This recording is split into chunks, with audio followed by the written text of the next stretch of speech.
할렐루야. 아멘. 사도행전 말씀 우리가 지금까지 계속 보고 있는데요. 우리가 지금까지 말씀 제목에 계속 들어갔던 게 교회란 말이 들어갔죠. 예, 기도하는 교회, 성령 충만한 교회. 교회가 어떤 모습이어야 되는가를 사도행전은 말하고 있습니다. 그래서 쭉 교회로 했는데 이제 사도행전 16장부터 해서 바울에 좀 초점을 맞추고자 합니다. 바울. 왜냐하면 이제 사도행전 15장까지 해서 패러다임의 변화를 경험했죠, 교회가. 그래서 이제 유대인들만이 아닌 이방인에게도 조건 없이 복음이 들어갈 수 있게 됐습니다. 그래서 이제 바울이 완전히 전면에 나서면서 이제 세계 선교의 역할을 감당하고 있습니다. 그래서 이제 오늘부터 사도행전 나머지 시간까지는 이 바울의 초점을 맞춰서 오늘은 한밤중에 노래하는 바울 이 제목을 했죠.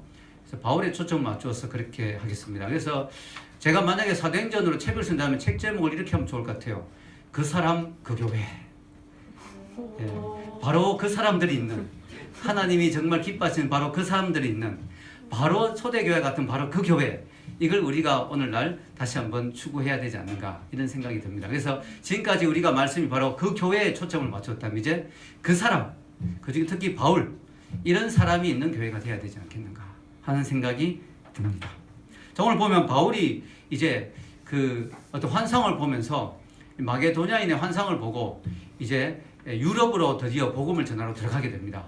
들어가서 첫 번째 성이 바로 빌립보 성이었습니다. 빌립보.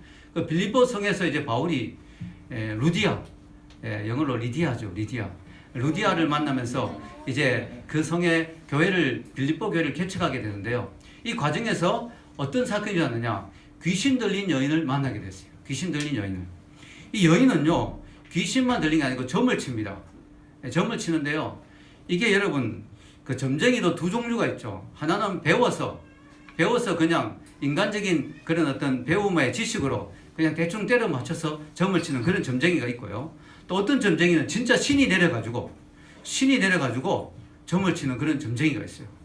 자, 인간의 머리로 이렇게 배워서 적당히 철학을 배우고 이렇게 사는 그런 점쟁이는 가끔씩 틀릴 수도 있겠지만 이 귀신 들려 사는 점쟁이들은 정말 아주 용하다 할 정도로 잘 맞추는 경우가 많죠. 물론 그들이 하나님 같은 지식을 가지고 있는 건 아니지만 인간을 현혹시킬 만한 그런 점괘를 내는 경우가 참 많습니다. 왜? 귀신이 가르쳐 주니까. 그래서 이들이 이런 귀신 들린 점쟁이는 돈을 많이 버는 거예요. 왜냐하면 사람들이 와서 이렇게 점을 치면 맞으니까, 그렇다니까. 근데 여러분, 그렇지만 그들이 아무리 용하다고 해도 그를 따라가면 안 돼요. 왜냐하면 귀신이 가는 곳은 어디입니까? 결국은 지옥이거든요. 그래서 귀신들이 좀 용하게 나에게 뭘 가르쳐 줘도 여러분이 그 귀신의 말을 자꾸 들으면 지옥으로 가게 됩니다. 영원한 멸망으로 영혼을 잃어버리게 되니까 여러분 그 잠시의 그런 그게 현혹되면 안 되죠. 여러분 점치러 가거나 그러면 안 되죠. 타로점 또 귀신점 그런 거 옆에도 뭐 있던데 그 가면 안 됩니다. 자, 그런데요. 어쨌든 이 귀신 들린 여자가요 바울의 일행을 보게 됐어요. 딱 보니까 바울이 보통 사람이 아니에요. 어떻게 알 수 있을까요? 귀신 들렸기 때문에 귀신같이 알아맞추는 거죠. 예, 귀신 들린 사람은요 영적인 세계에 좀 통하잖아요 서로. 여러분 성경에 보면 예수님이 왔을 때 다른 사람들은 잘 못 알아봤는데 귀신 들린 사람들은 용하게 알아봤죠. 아, 하나님의 아들이다 이러고 신령한 존재라고 알아봤죠. 그래서 귀신 들린 사람들이 이 바울을 알아보는 거예요. 예, 알아보는 거죠. 자꾸 소리를 지르는 거예요. 자, 어떤 소리를 질렀느냐? 여기 나와 있지 않은데요. 그 위에 16장 17절에 나와 있는데 요 위에 앞에 줄에 제가 적어 놓았습니다. 여기 성경에 사도행전 16장 17절 한번 읽어볼까요? 그가 바울과 우리를 따라와 소리 질러 이르되 이 사람들은 지극히 높은 하나님의 종으로서 구원의 길을 너희에게 전하는 자라 하며. 이 틀린 말이 없어요. 그죠? 틀린 말이. 귀신 같지 않은 거예요. 근데 여러분, 제가 옛날에 이걸 읽었을 때 야, 이거 진짜 바울이 어떤 존재인가를 이렇게 드러내 주니까 광고해 주니까 참 도움이 됐겠다 생각이 들었는데 바울은 싫어합니다. 왜 그럴까요? 이게 왜 그러냐면요. 귀신은 귀신같이 알아맞춘 건 맞는데 이게요 그냥 그들을 높여주고 그들을 이렇게 선전해줘서 전도를 하기 위해서 이렇게 하는 게 아니에요. 귀신은 하나님의 일을 방해하잖아요. 이게 바울이 무슨 설교하려고 말하려면 계속 이렇게 떠드는 거예요. 이게 방해가 되는 거죠. 처음에는 그냥 바울이 들어주고 있었는데 이게 자꾸 방해가 되는 거예요. 여러분 그런 경우가 있어요. 사탄이 하나님의 일을 하는 듯한데 방해가 되는 경우가 있어요. 옛날에 그 대구 동부교회 제가 있을 때 어떤 분이 한 분이 있었는데 이 사람은 귀신 들린 것 같아요. 제가 보기에는. 왜냐하면 아멘을 너무 많이 해요. 여러분 설교할 때 아멘 하면 좋잖아요. 힘이 나고 막. 근데 너무 심하게 하면 이게 방해가 또 되는 거예요. 뭐 무슨 말만 아멘! 말만 하면 아멘! 여러분 그 아멘! 그러면 설교를 못해 설교를. 그 사람이 귀신 들린 거 어떻게 할 수 있냐면 어떤 권사님이 가서 좀 조용히 해주세요 하니까 제가 강단에서 이런 말 하면 좀 그렇지만 야 인자네! 이러면서 그러니까 이게 귀신 들린 거예요. 제정신이 아닌 거지. 그러니까 너무 예배에 방해가 되는 거예요. 그래서 제가 그때 부목사였는데 야 이게 너무 심하다 싶어서 제가 이제 기도하는 도중에 종이에 쪽지에 아멘을 자제해 주시기 바랍니다. 그 사람 앞에다 갖다 놨어요. 그때부터 아멘이 좀 조용해지더라고요. 예, 종이가 때로는 또 효과가 있더라고요. 예, 또 어떤 사람은요 교회에 동부교회에 예배를 드리는데 찬양하는데 너무 심하게 하이 옥탑으로 그 이분이 무슨 성악가를 나왔는지 근데 이게 은혜가 안 되는 거예요. 너무 심하게 하이 옥탑으로 찬양을 해버리니까 사람들이 또 방해가 되더라고요. 이런 것들이 다 보면 그럴듯해 보이는데 다 마귀의 방해입니다. 방해. 이 마귀가 방해를 하는 것이죠. 그래서 여러분 우리가 이 바울도 보면요 너무 심하게 자꾸 이야기를 하니까 이 귀신이 자꾸 뭔 말하면 자꾸 나중에는 막 귀찮고 나중에 또 영적으로 느낌이 안 좋거든요. 그래서 바울이 귀신에게 예수님의 이름으로 명했습니다. 나가라. 그러니까 어떻게 됐냐? 귀신이 진짜 나가버렸어요. 귀신이 쫓겨나버렸어요. 그런데요 이때 누가 분노하느냐? 이 귀신 들린 여종을 소유하고 있던 주인들이 분노를 하게 되는 거예요. 여러분 주인이 아니고 주인들입니다. 왜 그럴까요? 한 명이 소유하고 있는 게 아니에요. 왜냐하면 이런 귀신 들린 여종은요 점을 쳐주면 돈을 엄청 많이 벌거든요. 그러니까 몸값이 높아요. 몸값이 종인데 노예의 몸값이 높으니까 한 사람이 소유하기 어려워요. 그래서 여러 명이 공동 투자해가지고 이 종을 소유하는 거예요. 마치 주식회사처럼. 진짜 황당하죠. 이 한 사람의 인격이 이렇게 참 귀중한데 이렇게 귀신 들린 여자를 그냥 돈으로만 이용하는 거죠. 여러 사람이 같이 돈을 투자해가지고 이 여종을 데리고 있는데 그래서 점을 치게 해서 돈을 많이 버는데 문제는 뭐냐? 귀신이 나가버리니까 점을 못 치는 거예요. 이제는 아무것도 모르는 거예요. 안 되는 거예요. 점을 못 치니까 이 사람들이 분노합니다. 그래가지고 이 돈줄이 끊겼다 이렇게 해서 분노를 합니다. 여러분 분노할 일이 아니죠. 왜냐하면 귀신 들렸던 사람들이 귀신에서 자유케 됐으니까 얼마나 축복된 일입니까? 얼마나 정말 좋은 일입니까? 근데 그 사람들 눈에는 그게 안 보이는 거죠. 오로지 이 여종을 돈의 가치로만 보는 거죠. 더 이상 돈을 못 벌게 됐다. 귀신을 나가게 만든 이 바울을 높여주고 존경하는 게 아니라 그들을 고소합니다. 어떻게 고소하느냐? 19절에서 21절을 보면요. 주보 위에 한번 읽어봅시다. 읽겠습니다. 시작. 여종의 주인들은 자기 수익에 소망이 끊어진 것을 보고 바울과 시라를 붙잡아 장터로 관리들에게 끌어갔다가 상관들 앞에 데리고 가서 말하되 이 사람들이 유대인인데 우리 성을 심히 요란하게 하여 로마 사람인 우리가 받지도 못하고 행하지도 못할 풍속을 전한다 하더늘. 여기 보면요 단 한마디도 귀신을 쫓아냈다 이런 말이 없어요. 그러니까 좋은 일을 한 건 하나도 안 나옵니다. 오히려 그 유대인이라는 것을 강조합니다. 유대인이다. 왜냐하면 여기 로마거든. 로마 사람인 우리가 듣지도 못할 이상한 풍속을 유대인이 지금 전하고 있다.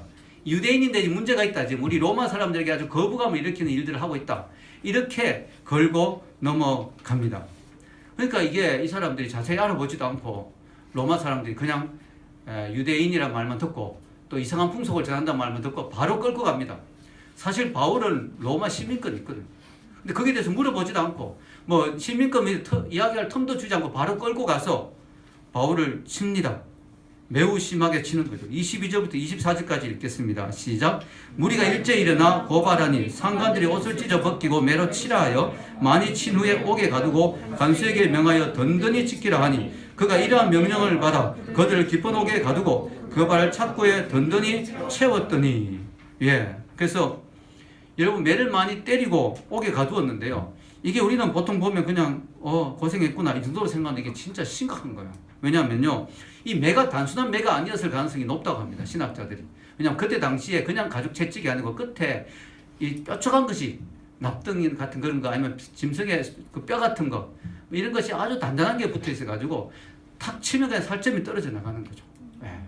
그게 옷을 벗겨서 쳤잖아요. 그러니까 온몸에 피투성이가 되었을 가능성이 높습니다.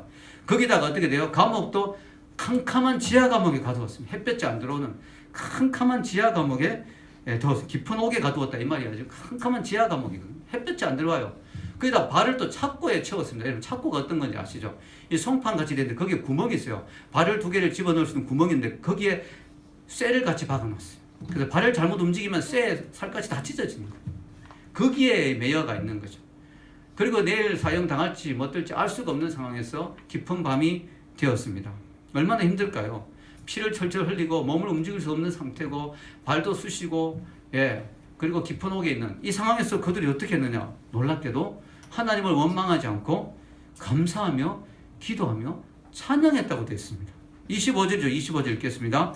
위에 한번 읽겠습니다. 시작. 한밤중에 바울과 실라가 기도하고 하나님을 찬송하며 죄수들이 듣더라. 이 죄수들이 기가 막힌 거죠. 아니 이 사람들이 어떤 사람들이냐. 이렇게 지금 괴로운 지하 감옥에 들어가서 찬송하고 있다. 기도하고 있다. 이들이 누구냐? 귀 기울여 듣고 있는 거예요. 그때 하나님의 기적이 일어납니다. 갑자기 지진이 일어납니다. 큰 지진이 일어나고 옥터가 움직여요. 이게 지진이 일어나니까 이 옥터 전체가 움직이는 거죠. 여러분 지진 경험해 보셨습니까? 미국의 LA는 지진이 심하죠. 제가 미국 LA 살 때 자고 있다가 지진 한번 경험했는데요. 와, 그냥 이 빌라 같은 곳이었는데 한 3층 정도 된 빌라 저희들이 2층이나 3층에 살고 있었는데 거기 약간 나무로 좀 지어졌어요. 아마 이 지진이 많아서 안 무너지도록 그렇게 탄력성 있는 나무로 지어진 것 같은데 지진이 딱 일어나니까요. 진짜 딱 느낌이 정말 한마디로 딱 표현하면 큰 거인의 손이 집을 딱 쥐고 이렇게 흔드는 것 같아요. 집이 이렇게 움직이는 거예요. 근데 모성애는 위대하더라고요. 저는 뭐지 이러고 있는데 제 아내는 바울이 일어나더니 아이들을 품에 안으면서 주여. 그래서 어머니의 힘은 위대하다 이런 생각이 들었어요. 어쨌든 그랬어요. 그 지진이 일어나 지금 옥도 전체가 막 흔들흔들하면서 그리고 문이 확 열리고 심지어는 손에 매였던 또 발에 매였던 그런 쇠사슬과 결박과 착고가 다 풀어집니다. 깜짝 놀라는 거죠, 사람들이. 자, 26절 한번 읽어보겠습니다. 시작. 이에 갑자기 큰 지진이 나서 옥터가 움직이고 문이 다 열리며 모든 사람의 매인 것이 다 벗어진지라. 자, 죄수들이 매인 것이 벗어지니까 도망가겠죠. 간수들이 그 사실을 보고 죄수들이 도망갔다고 지레 집착하고 자결 하려고 합니다. 왜냐하면요, 그때는 죄수를 놓치게 되면 자기가 대신 죽어야 되거든요. 그래서 간수들이 아이고 어차피 죄수는 나갔고 우리가 고문당하고 죽을 바에 차라리 자결하자. 자결하려고 하는데 바울이 뛰어나와서 소리칩니다. 27절에서 28절 읽겠습니다. 간수가 자다가 깨어 옥문들이 열린 것을 보고 죄수들이 도망한 줄 생각하고 칼을 빼어 자결하려 하거늘 바울이 크게 소리질러 이르되 내 몸을 상하지 말라 우리가 다 여기 있노라 하니 도망가지 않았다고 하면서 우리가 여기 다 있다고 하면서 자결하지 말라고 합니다. 이런 모든 상황들을 경험한 간수가 큰 충격을 받으면서 바울 앞에 무릎을 꿇습니다. 무릎을. 29절에서 30절 읽겠습니다. 간수가 등불을 달라고 하며 뛰어들어가 무서워 떨며 바울과 실라 앞에 엎드리고 그들 데리고 나가 이르되 선생들이여 내가 어떻게 하여 구원을 받으리까 하거늘. 자, 조금 전까지는 바울을 매로 치고 착고에 가두고 또 감옥에 가두고 했던 그 로마 군인들이 또 그 간수들이 바울 앞에 무릎을 꿇습니다. 무릎을. 엄청난 이야기죠. 이게 웬만하면 무릎을 꿇겠습니까? 얼마나 두려웠고 얼마나 놀랐는지 바울 앞에 무릎을 꿇으면서 우리가 어떻게 해야 구원을 받으리까? 이때 바울이 그 유명한 말을 합니다. 여러분 그 유명한 말 아시죠? 31절과 32절 읽겠습니다. 이르되 주 예수를 믿으라 그리하면 너와 내 집이 구원을 받으리라 하고 주의 말씀을 그 사람과 그 집에 있는 모든 사람에게 전하더라. 여러분 예수님을 믿으면 구원을 받는데요. 너와 내 집이 이렇게 말했죠. 이거 우리가 오해하면 안 됩니다. 내가 혼자 예수 믿는다고 우리 집에 모든 사람이 자동으로 천국 다 들어가느냐? 그건 아니에요. 그럼 이 말이 무슨 뜻이냐? 너와 내 집이 구원을 받는다. 이것은 나를 통해서 나의 온 집이 구원을 받을 수 있는 길이 열린다는 거죠. 그래서 이걸 어떻게 표현할 수 있냐면 하나님이 나를 영적 미끼로 사용해서 그 온 집안의 사람들을 낚아 올린다. 한 사람을 통해서 그 가정에 구원이 들어가는 거죠. 그래서 여러분이 혹시 나 혼자 예수님을 믿는 사람이 여기 있다면 이런 말 하지 마세요.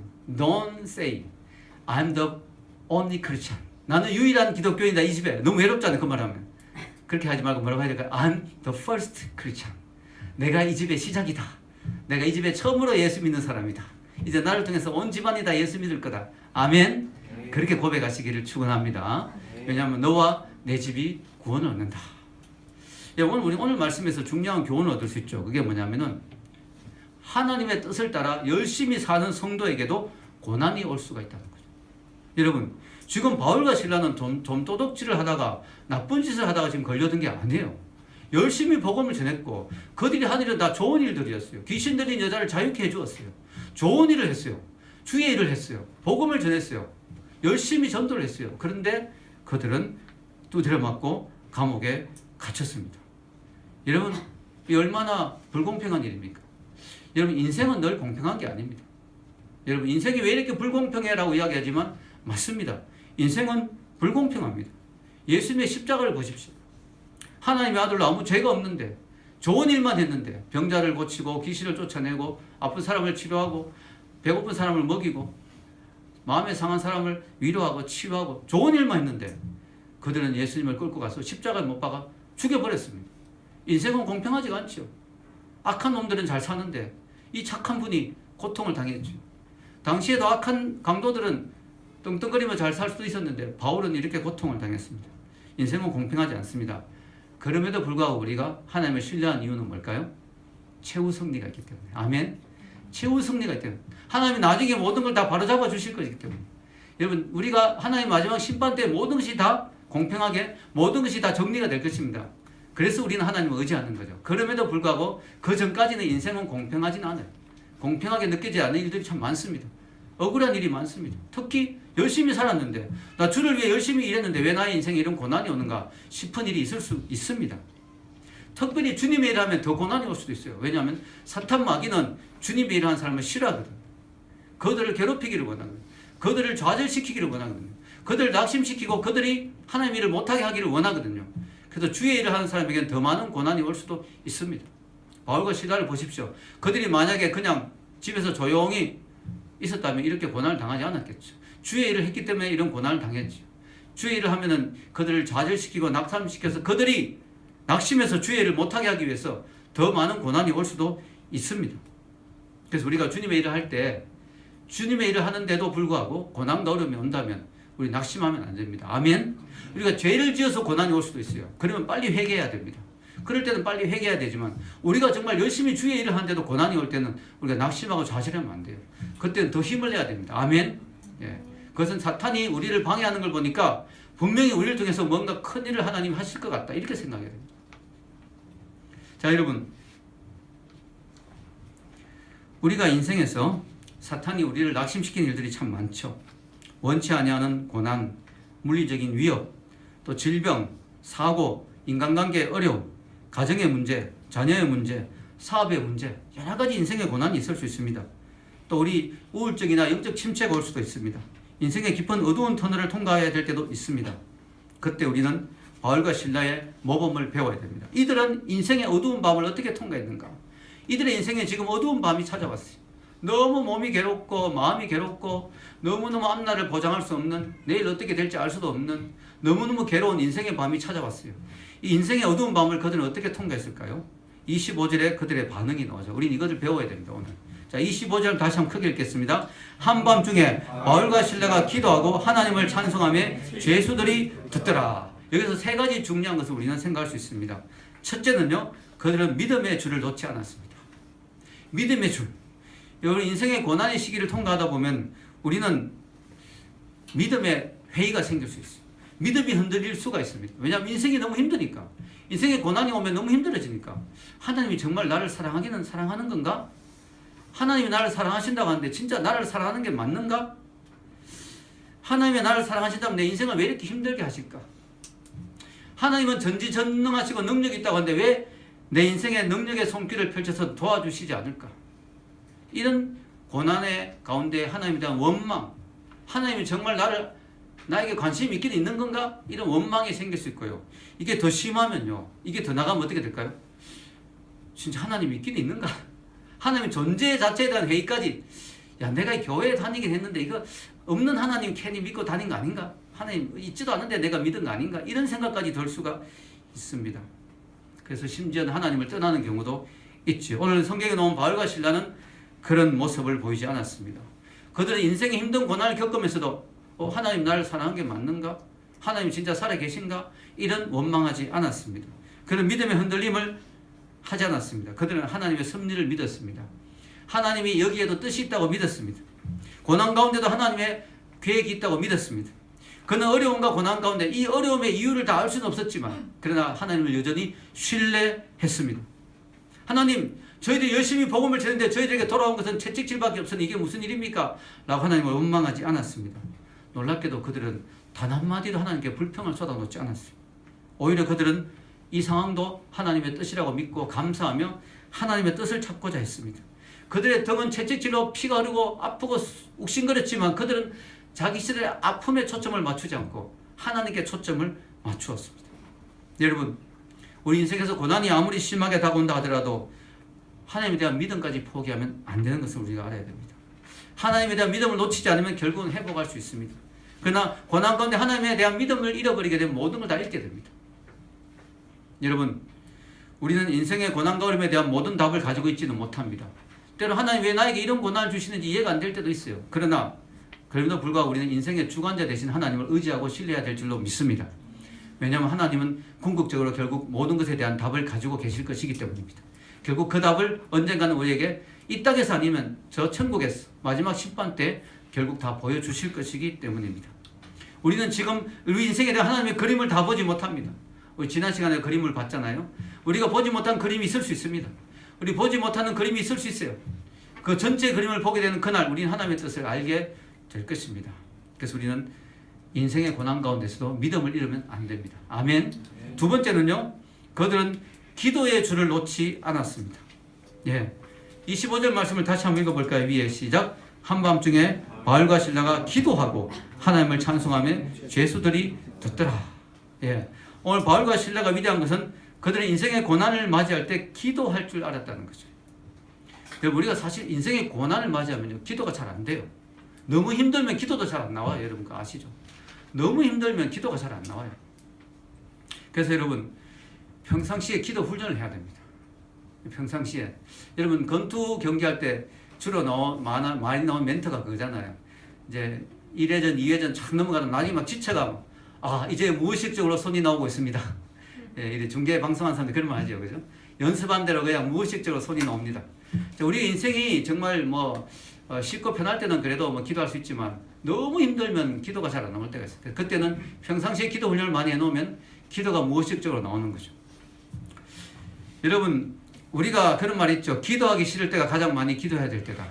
왜냐하면 내가 기도하기 싫을 때가 바로 내 인생이 정말 힘들 때이기 때문에, 내 인생이 정말 어두운 터널을 통과한 시간이기 때문에 그때가 사실 기도가 가장 많이 필요할 때죠. 여러분, 동서남북 사박이 다 막힌 것 같이 느껴질 때가 있죠. 그러나 그때도 하늘문은 열려 있죠. 아멘. 동서남북이 다 막혀 있어도 하늘은 열려 있잖아요. 하늘문이 막힌 적은 없습니다. 아멘. 무엇이든지 구하라고 예수님이 이야기했어요. 하늘문을 막아놓은 적은 없어요, 하나님. 에레미야 33장 3절 333 외우기 좋죠. 너무 유명한 말씀이죠. 한번 읽어봅시다. 너는 내게 부르짖으라. 내가 내게 응답하겠고 내가 알지 못한 크고 은밀한 일을 내게 보이리라. 아멘. 여러분, 내게 부르짖으라고 말하는 분이 계신 게 얼마나 감사합니까? 나한테 자꾸 이야기하지 마. 나 귀찮아. 나 피곤해. 자꾸 나한테 오지 마. 이렇게 말하면 얼마나 우리가 힘들겠어요. 요즘 누구든지 내게 와서 힘들 때 와라 하는 사람 잘 없잖아요. 예. 권력이 있고 파워가 있고 능력이 있는 그분이, 그런 존재가 우리에게 언제든지 나한테 와서 이야기해. 이런 분이 있다면 얼마나 우리가 든든할까요? 정말 힘이 있고 능력이 있고 파워가 있고 백이 있는 그런 분이 언제든지 힘들면 나한테 이야기하라고. 그러면 얼마나 좋겠습니까? 그 분이 바로 하나님이세요. 너는 내게 부르짖으라. 아멘. 내가 내게 응답하겠다고 약속을 하십니다. 여러분, 바울은 고난의 시간, 힘든 시간에 부르짖었습니다. 채찍에 맞은 자리가 아프면 아플수록 더 크게 입을 열고 소리질러 기도했습니다. 마음에 낙담이 올수록 그들은 더욱더 힘을 내어 소리질러 기도했습니다. 기도는 문제를 해결하는 능력이 있습니다. 여러분, 아브라함 링컨 아시죠? 링컨은 인생에 정말 힘든 시간을 겪었어요. 뭐냐면 남북전쟁. 여러분, 남북전쟁 말이 쉽지 정말 얼마나 힘들었겠습니까? 같은 동족끼리 싸우고 있는 거예요. 남군과 북군이. 거기다 북군이 좀 밀리기도 했어요. 이 링컨의 마음이 얼마나 힘들었을까요? 나라가 지금 결단날, 나라가 정말 무너질 수도 있는 그런 상황이죠. 그때 링컨은 어떻게 그 문제를 해결했을까요? 기도로 해결했죠. 그래서 지금도 미국 사람들이 가장 존경하는 대통령이 바로 링컨이죠. 링컨은 인생의 어려운 시간, 정말 나라의 모든 운명을 그 어깨에 다 혼자 쥐고 있잖아요. 그 엄청난 책임감 앞에서 링컨은 부르짖고 기도했습니다. 그래서 지금도 미국의 링컨 박물관에 가면 링컨이 가장 좋아했던 성경 구절이 적혀 있습니다. 그 구절이 바로 시편 38편 4절에서 6절입니다. 같이 읽어볼까요? 내가 여호와께 간구하매 내게 응답하시고 내 모든 두려움에서 나를 건지셨도다. 그들이 주를 앙망하고 광채를 내었으니 그들의 얼굴은 부끄럽지 아니하리로다. 이 공고한 자가 부르짖음에 여호와께서 들으시고 그의 모든 환난에서 구원하셨도다. 아멘.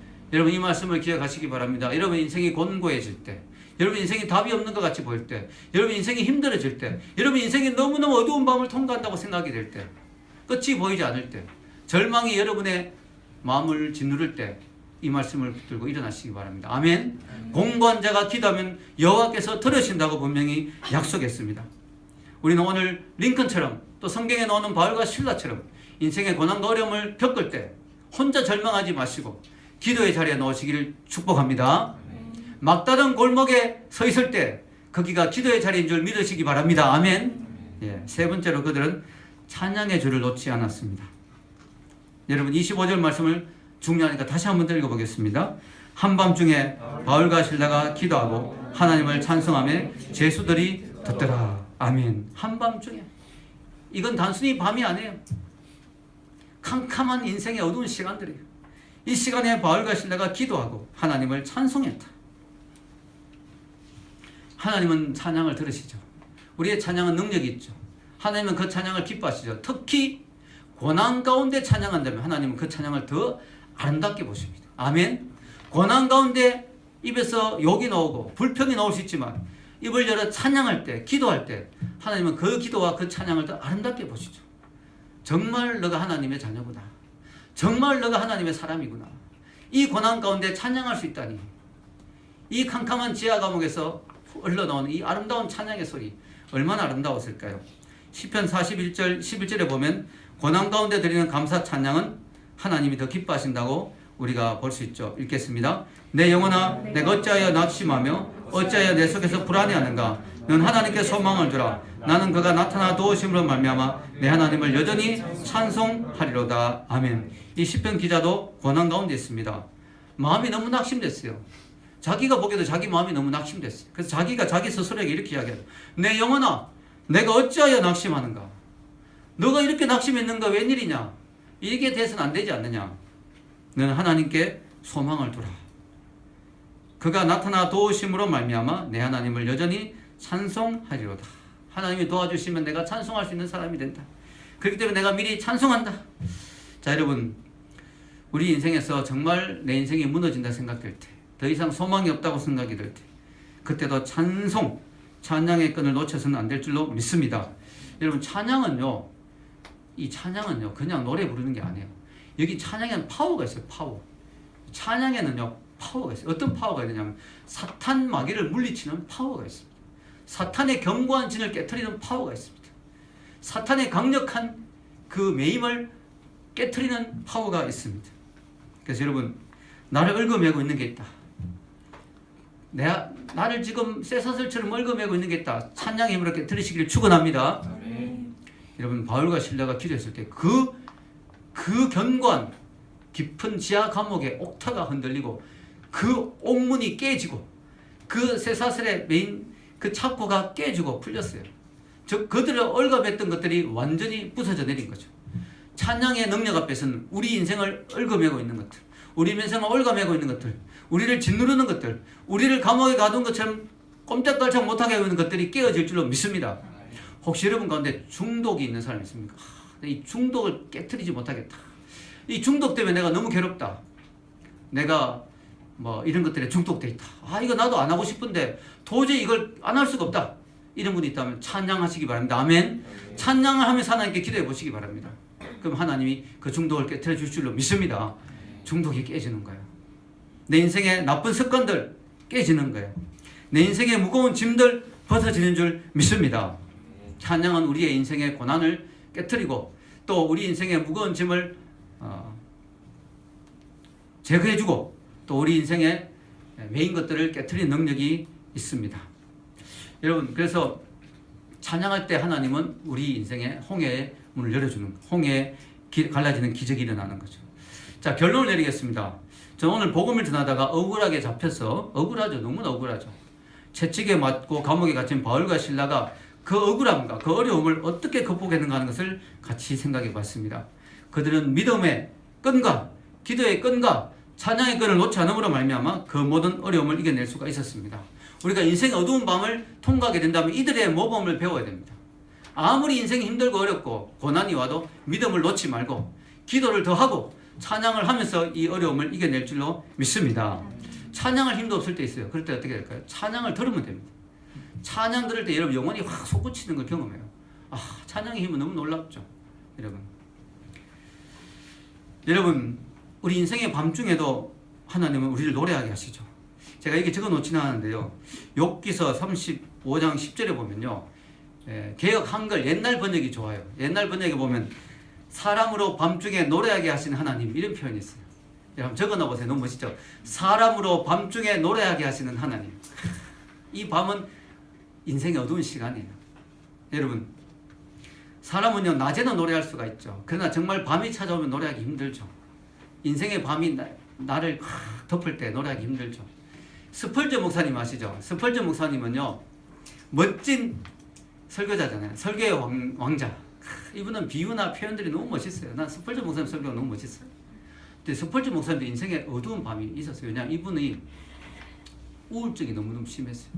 그래서 그것이 자기를 너무 괴롭혔어요. 근데 이분은 믿음으로 그걸 다 이겨냈죠. 이 스펄전 목사님 이런 말을 했는데요. 너무 멋있는 말이에요. 낮에는 어떤 바보라도 노래할 수 있다. 낮에는 어떤 바보라도 노래할 수 있다. 우리가 태양빛 아래에서 악보를 읽을 수 있을 때 노래하는 것은 쉬운 일이다. 이 말이에요. 악보가 보이면 어떤 바보라도 악보가 있으니까 노래할 수 있다. 그러나 재주 있는 가수는, 진짜 가수는 악보를 비춰주는 빛이 한 줄기도 없을 때 노래할 수 있는 사람이다. 그게 진짜 가수다. 밤중의 노래는 오직 하나님께로부터 오며 그것은 인간의 능력에 달려있지 않다. 너무 멋있는 말을 했어요. 낮에는 누가 노래 못 부르겠냐 이거죠. 악보가 보이니까. 그러나 진짜 가수는 악보가 없을 때, 악보 없이 노래 부르는 게 진짜 가수잖아요. 진짜 가수는 한 줄기 빛이 들어오지 않을 때 노래할 수 있는 사람입니다. 영적인 비유죠. 좋을 때 찬양하는 건 누가 못하겠냐 이거죠. 기분 좋을 때, 행복할 때 찬양하는 건 누가 못하겠냐. 진짜 기독교인은 누구냐? 인생의 정말 어두운 시간에도 찬양하는 사람. 인생의 정말 고통 가운데서 하나님을 찬양하고 부르짖고 기도할 수 있는 사람. 인생의 정말 낙심과 절망 가운데서 하나님을 바라보고 찬양할 수 있는 사람. 그 사람이 진짜 가수다. 진짜 기독교인이다. 진짜 하나님의 사람이다. 아멘. 여러분 인생의 어두운 밤에도 노래할 수 있는 사람들이 되기를 주의 이름으로 축원합니다. 네. 25절 한 번만 더 읽겠습니다. 오늘 25절이 문구 키벌스거든요. 그래서 읽겠습니다. 한밤중에 바울과 실라가 기도하고 하나님을 찬송하며 죄수들이 듣더라. 이게 중요합니다. 죄수들이 다 듣고 있었어요. 여러분 우리가 고난 가운데 찬양하고 노래하고 기도하고 하나님을 높일 때 누가 듣고 있어요? 믿지 않는 내 주위의 사람들이 듣는 거예요. 아니 저 사람들은 어떻게 저렇게 고난 가운데 찬양할 수 있는가? 어떻게 저렇게 고난 가운데 기도할 수 있는가? 어떻게 고난 가운데 얼굴이 저렇게 밝은가? 저 사람이 저렇게 지금 괴로워야 되는데 정말 막 매일 울어야 되는데 어떻게 찬양하고 있는가? 우리 준호 형제가 어머님이 지금 암으로 많이 힘들어하고 있죠. 여러분 기도해 주시고요. 근데 준호 형제가 그런 이야기 했어요. 금요일 저녁에 자기 슬프고 괴롭고 힘들지만 그러나 우리 가족이 절망하지 않고 마음에 기쁨이 있고 평안하다. 마음이 평안하다. 이게 비정상인가 아닌가? 이게 왜 이렇지 내가? 그게 바로 믿는 자가 가지는 축복이죠. 우리가 믿는 사람들은 어떤 고난 가운데서도 죽음의 문제를 극복했잖아요. 우리는. 이미 죽으면 천국이잖아요. 그러니까 살고 죽고가 우리 인생에는 이제는 문제가 안 되는 거죠. 살려주시면 너무 감사하고 하나님 불러주셔도 천국 가고 우리 인생은 삶과 죽음의 문제를 다 초월했기 때문에 어떤 것도 우리 인생을 궁극적으로 절망하게 할 수 있는 건 없어요. 죽음까지 극복했으니까 우리는. 그러니까 우리는 평안할 수 있는 거죠. 그때 옆에 사람이 죄수들이 듣는 거예요. 안 믿는 사람들이 보는 거죠. 저 사람들이 도대체 제정신인가 이상하다. 저거 분명히 지금 너무 괴로워서 지금 밥도 못 먹고 울어야 되는데 저 사람들이 멀쩡하게 웃고 다니고 평안을 느끼고 마음이 평안하고 또 기뻐하고 찬양하고 감사하고 야 저게 뭔가 라고 하다가 갑자기 어떻게 돼요? 지진이 일어나는 거죠. 옥타가 울리듯이 그들의 삶에 하나님이 개입하시고 역사하시는 것이 눈에 보이게 되는 거예요. 뭐가 있긴 있구나 하면서 그때 그들이 하나님을 믿게 되는 거죠. 간수처럼 우리가 어찌하면 구원을 얻을꼬 이렇게 우리에게 찾아오는 거죠. 우리가 어떻게 하면 당신들이 가지고 있는 평안을 우리가 가질 수 있을까요? 어떻게 하면 당신이 부를 수 있는 그 찬양을 부를 수 있을까요? 어떻게 하면 당신의 그 평안을 우리가 누릴 수 있을까요? 그 비결이 뭡니까? 당신은 어떻게 구원받았습니까? 나도 구원받고 싶습니다. 그때 우리가 뭐라고 해야 될까요? 주 예수를 믿으라. 그러면 너와 내 집이 구원을 얻으리라. 할렐루야. 그때 그 말을 해줄 수 있는 거예요. 우리가 같이 고난 가운데 괴로워하고 같이 막 두려워하고 같이 막 쩔쩔매가 세상 사람과 똑같으면 우리에게 그들이 관심 가질 리가 없겠죠.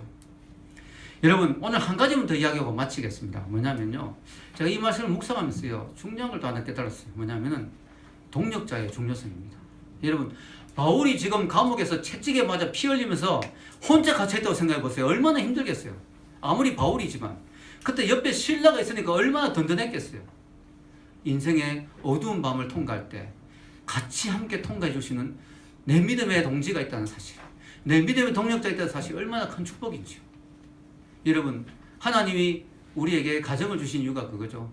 아내와 남편이, 또 가족이, 또 친구가 내 인생이 힘들 때 그 어두운 밤의 시간에 같이 찬양해 줄 수 있는 사람, 같이 기도해 줄 수 있는 사람. 왜냐하면 내가 너무 힘들면 기도도 안 나오거든요. 그때 중보 기도를 부탁하는 거예요. 중보 기도해주고 같이 옆에서 기도해주고, 언수 간증에 나온 내용이 바로 그거예요. 내 인생이 힘들 때 같이 울어주고 같이 기도해주는 친구들이, 믿음의 친구들이 있었기 때문에 내가 인생의 힘든 시간들을 잘 이겨낼 수 있었다. 같이 기도하고 같이 인생의 어두운 시간을 통과해주는 믿음의 동지들이 있다는 사실이 우리에게 너무나 큰 축복이죠. 그래서 교회가 복인 거예요. 셀이 축복인 거예요. 아멘. 교회가 축복이고 셀이 축복인 거예요. 왜냐? 내 인생의 힘든 시간에 같이 기도해주고, 나 너무 힘들어할 때 같이 기도해주고, 나 찬양이 안 나올 때 같이 찬양해 줄 수 있는 사람, 같이 하나님에 대한 믿음의 끈을 붙잡아 줄 수 있는 사람, 내가 잠시 넘어질 때 다시 붙들어 이렇게 세워줄 수 있는 사람, 그 사람이 있다는 사실이 인생의 축복이죠. 우선이 또 일본에서 보고 있겠지만요, 우선이가 파주에 살았잖아요. 제가 우선이에게 미안해서 우리 교회 처음 왔을 때, 우선아 너무 먼데 혹시 가까운 교회 가는 게 어떻겠냐, 너무 멀리서 오니까 미안했어. 그때 우선이가 이런 이야기 했습니다. 아니에요, 근처에 교회는 많지만 이런 믿음의 공동체가, 나와 함께 기도해 주시는 믿음의 공동체가 있는 교회는 흔하지 않아요. 그래서 저는 기꺼이 여기 먼 데까지 오는 것이 힘들지 않아요. 그게 우선이가 이야기했습니다. 여러분 우리가 믿음의 공동체, 같이 기도해 주시는 그런 어두운, 내 인생의 어두운 밤의 시간을 같이 가주시는 우리 셀원들이 있다는 것 축복이죠.